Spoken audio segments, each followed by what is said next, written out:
नमस्कार students. Section formula एक ऐसा फार्मूला जिसका इस्तेमाल बहुत बड़ा क्षेत्र में होता है। इसका कई एप्लीकेशन है, कई इसका कॉरोलरी है, कई इसका पार्ट्स है जहां पर कि हम इसका यूज करते हैं। चलिए एक एग्जांपल आपको देते हैं, उसको देखिए ध्यान से।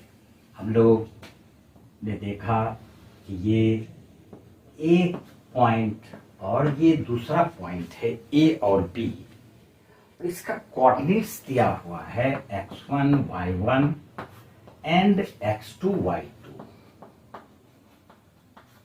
और यहां पर एक पॉइंट सी था।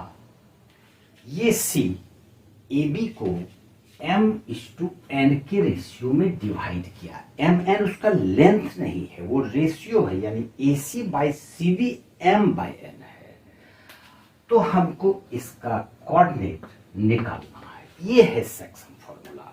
तो हम लोग इसको क्या करते हैं, कैसे निकालते हैं, हमने डिस्कस किया है। एक तरीका मैं आपको बतलाता हूं जिसको कि आप याद रखें, कभी नहीं भूलिएगा। वो क्या है कि मान लेते हैं कि इसका कोऑर्डिनेट x और y है, तो हम लोग x को लिखेंगे इस तरह से, याद रखो।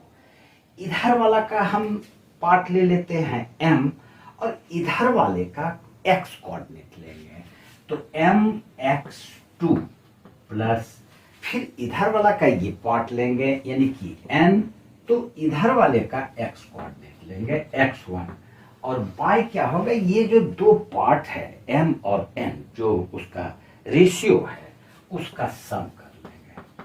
हम लोग इसको nx1 plus mx2 by m plus n लिखें तो ज्यादा अच्छा है, क्योंकि x1 को पहले लिखना चाहिए।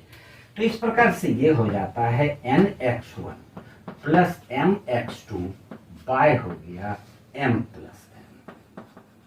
याद रखने का तरीका क्या है कि अगर हम x1 लेते हैं, ये अगर x1 लिए तो इससे मल्टीप्लाई करेंगे। देख लो तुम, x1 को n से, और अगर ये x2 लेते हैं तो फिर इधर वाला सेक्शन से मल्टीप्लाई करते हैं और डिवाइड कर देते हैं दोनों के सम से।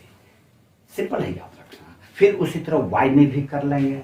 y में अगर हम निकालना चाहेंगे तो y कोऑर्डिनेट इसका हो जाएगा, फिर ये n ले लेते हैं, ये n, और इधर वाला y coordinate y1 plus m लेंगे, तो इधर वाला y कोऑर्डिनेट y2 पाई हो गया m प्लस n।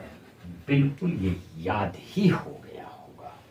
देखिए, याद होने का कोई चांस ही नहीं रहता है, क्योंकि किसी भी चीज को याद रखने के लिए उसका जो तरीका है उसको पकड़ो, और ऐसे रट्टा मार देने से वो दिमाग में नहीं रहता है। तो उम्मीद है कि इसको जरूर समझ में आएगा। अब देखो, मान लेते हैं कि ये P और Q दो पॉइंट्स है जिसका कि कोऑर्डिनेट दिया हुआ रहेगा x1 और y1, और इसको हम लोग मान लेते हैं x2 और y2, ये मान लिए, ठीक, दिया हुआ है। यहां पर एक पॉइंट R है, इस प्रकार से है कि ये R is the mid point of PQ। R PQ का मिड पॉइंट है। अगर वो मिड पॉइंट है तो इसका मतलब ये और ये पार्ट इक्वल हो जाएगा। इस स्थिति में हम लोग ये जो m और n होता है इसको क्या लेंगे, ये सवाल एक मन में उठता होगा कि यहाँ पर m क्या ले, n क्या ले। तो इसको कुछ भी ले सकते हो, क्योंकि इक्वल है तो जनरली हम लोग इसको 1 और 1 ले लेते हैं, 1 इक्वल टू 1। लेकिन एक स्टूडेंट ने हमसे पूछा कि सर 1 1 क्यों लें, हम 2 2 क्यों नहीं लें। तो मैंने कहा कि तुम 2 2 की बात करते हो, 10 10 ले लो, 20 20 ले लो, मैच खेलो 20 20, जीतोगे ही मैच, चाहे कुछ भी ले लो, जीतना फिक्स है, ठीक। तो लेकिन एक छोटा वैल्यू ले लेते हैं, 1:1 ले लेंगे तो ज्यादा अच्छा रहेगा। फिर क्या करते हैं, तो ये होता है मिड पॉइंट का कोऑर्डिनेट। तो मिड पॉइंट का कोऑर्डिनेट हम लोग कैसे निकाल लेते हैं, मिड पॉइंट कोऑर्डिनेट्स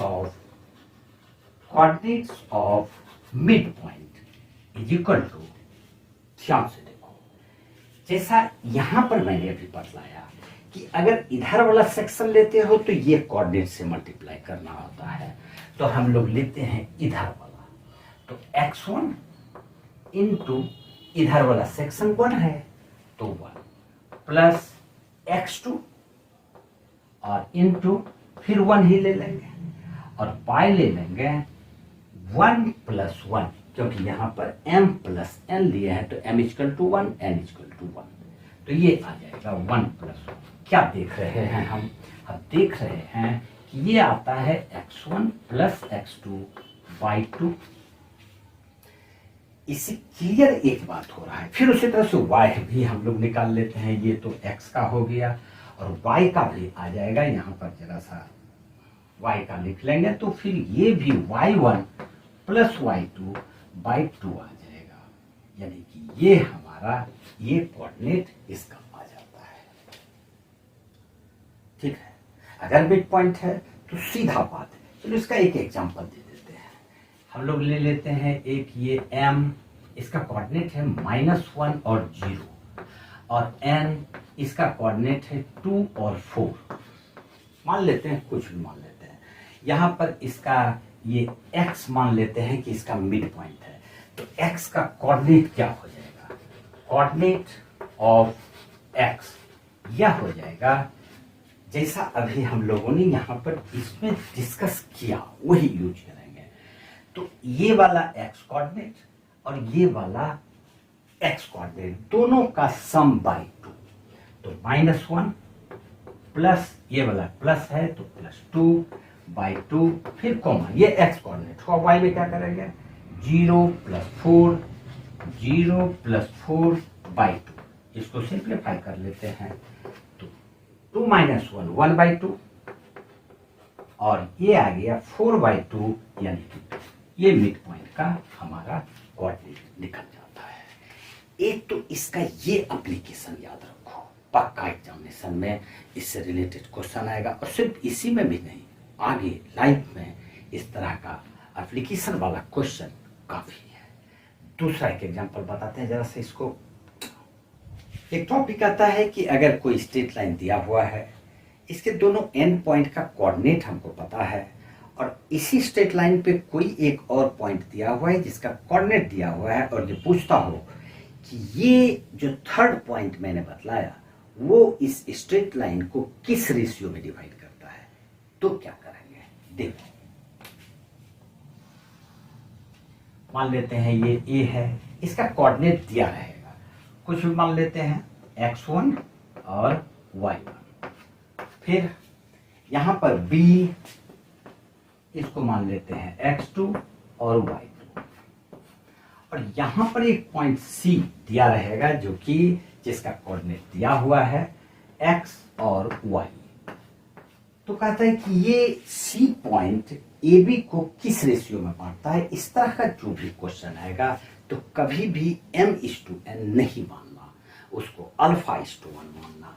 तो जो रेशियो है let AC by CB is equal to, हम लोग इसको α/1 यानी α/1 मान लेंगे। अब सेक्शन फार्मूला हम यहाँ पर लगा सकते हैं α और 1। तो इस प्रकार से x का वैल्यू हो जाएगा x is equal to α into x2, α into x2 plus 1 into x1, 1 into x1 by हो गया α प्लस 1। फिर y का वैल्यू आ जाएगा y is equal to α into y2, α into y2 plus 1 into y1 by हो गया α प्लस 1। इस प्रकार से हम वो वैल्यू निकाल सकते हैं। जैसे एक एग्जांपल मैं देता हूं, उसको देखो। ये है एक पॉइंट, मान लेते हैं A 4 और 3 और ये एक दूसरा पॉइंट है B 5 और 7 मान लेते हैं। यहाँ पर एक पॉइंट C है जिसका कि कोऑर्डिनेट दिया हुआ है 1 और 2। तो हमको निकालना है ये AC/BC क्या होगा, बिल्कुल इसका इस्तेमाल करेंगे। तो हम लोग लिखेंगे ये वाला कोऑर्डिनेट 1, जैसा कि यहां पर x हम लोगों ने लिखा, तो 1 इज इक्वल टू ये अल्फा मान लेंगे और इसको 1 मान लेंगे, तो अल्फा इंटू 5 यानी 5 अल्फा प्लस फिर 1 इंटू 4 यानी 4 इंटू 1 4 पाई हो गया हमारा alpha plus 1 sum of ratio alpha plus 1 cross multiply कर लेते हैं 1 इंटू अल्फा प्लस 1 यानी alpha plus 1 is equal to 1 into 5 alpha plus 4। ये अल्फा वाला टर्म को एक साइड ले आते हैं तो alpha minus 5 alpha is equal to 4 और ये माइनस 1 आ गया, तो ये आ गया हमारा minus 4 alpha is equal to ये आ गया 3, therefore alpha is equal to 3/4 minus 3/4, यहाँ पर माइनस साइन आ गया चूंकि वैल्यू ही वैसा लिया था। तो इस तरह से हम लोग इसका वो रेशियो को फाइंड कर सकते हैं। मीडियन निकालना आता हो तो किसी भी कोई भी ट्रायंगल है, अगर ये एक ट्रायंगल है और हमको ये ए बी और सी दिया हुआ है और ये सबका कोऑर्डिनेट्स दिया हुआ रहता है, इसका कोऑर्डिनेट दिया रहेगा x1 y1, इसका कोऑर्डिनेट दिया हुआ है x2 y2 और इसका भी कोऑर्डिनेट दिया हुआ है x3 y3। अब अगर ये हमसे पूछे कि ए डी, ये डी जो है मिड पॉइंट है यानी ए डी मीडियन है, तो ए डी का लेंथ क्या होगा, यहाँ पर डिस्टेंस फार्मूला और सेक्शन फार्मूला दोनों का यूज होगा।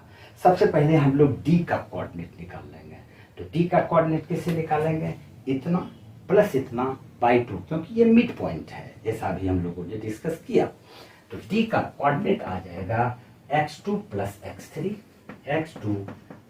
x3 बाई 2 और y2 plus y3 y2 plus y3 by 2। ये हमको डी का कोऑर्डिनेट मिल गया और डी का कोऑर्डिनेट मिल गया, ए का कोऑर्डिनेट दिया हुआ है, डिस्टेंस फार्मूला अप्लाई करके हम ए डी का वैल्यू निकाल सकते हैं। इतना सा तो इसेंशियल पार्ट है। अगर आप लोग इसको अच्छी तरह से समझते हैं, याद रखते हैं, तो सेक्शन फार्मूला और डिस्टेंस फार्मूला से रिलेटेड जितने भी क्वेश्चंस हैं आप उसको सॉल्व कर सकते हैं। कुछ क्वेश्चन पर हम डिस्कस करते आज, लेकिन बहुत परिश्रमी है, इसलिए आज छोड़ दो। अगले वीडियो में हम लोग इसके कुछ क्वेश्चंस पर डिस्कस करेंगे, जैसे एनसीईआरटी का है वो, आर डी शर्मा का हो या आर एस अग्रवाल का हो, ठीक है। लेकिन जितना हम लोगों ने आज डिस्कस किया उसको अच्छी तरह से आप लोग तैयार करें, जिससे कि जो क्वेश्चन हम लोग देखेंगे आप अच्छी तरह से उसको सॉल्व कर सकते हैं। आज इतना सा ही। जय हिंद, जय भारत।